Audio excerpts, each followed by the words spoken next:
When the wallpaper peels and the corners knit cobwebs into connecting cities, causeways harvesting memories on intellecting tightropes, when the paint chips and the moldings argue at the joints, separating from each other like lost lovers, we start to see the skeleton of its structure, the hidden secrets that seek light.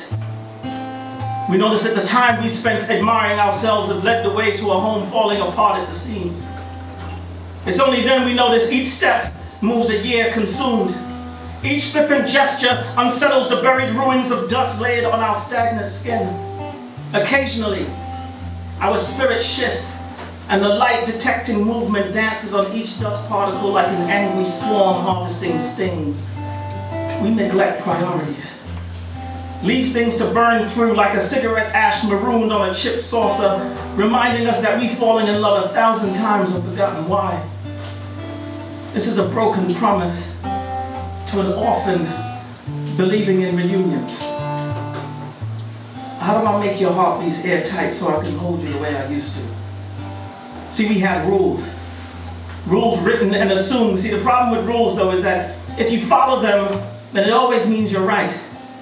But rules crawl in and out of favor and are always made on top of one another, so they're destined to be broken from the pressure sooner or later.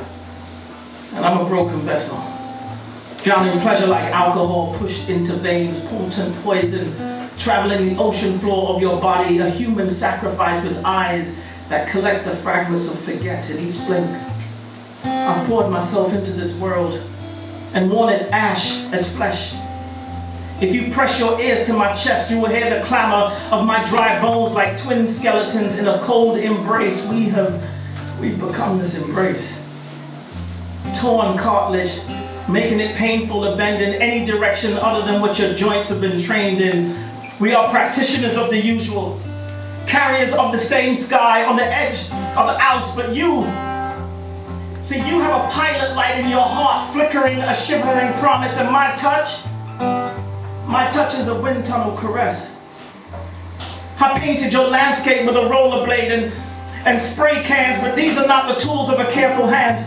You can't finesse the outline of sleeping love affairs with such broad strokes. Destiny does not adhere to coarse fingers and bold twists.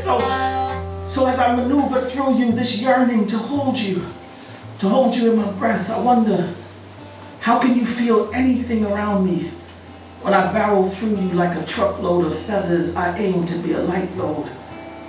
But this is a tightrope union, balancing emotion on nerve endings, a bankrupted affliction, set on interrogating the vaults we use to cage our blood. We decode the genetics between teardrops, ignoring the fact that we are simply separating despair from pain, and pain from heartbreak. It all conjugates to, it hurts so fucking bad, but then when we're in that space, in the siren of a scream, the humidity we give off is thick and dense, like a slave ship's stomach churning bodies, sweat like cauldron lovers in a mosh pit tango, but amazing you cut through it like a phoenix wingspan. You change smiles with each broken moment and keep collecting forever. You understand this currency. And there is no riches beyond your heritage, and a commitment to love as hard as your mother's first marriage. Don't worry, you may be skint now, sweetheart, but someday you'll be able to afford a love song with the needle stuck in the groove, or the conviction of an airless mob rioting for the silence to end. Either way, and despite this, watch out for the religion we resemble. We are monks with mohawks, truth shaved to fit in the middle of divinity, in the middle of us, of we, and whatever you feel is real to you today. And as we search for our shared lonely in all this party line existence, the lines we've drawn in the sand are creating a mental divide, with me living on the wrong side of right. Just tell me, please, how do I make your heartbeats airtight so I can hold you the way I used to?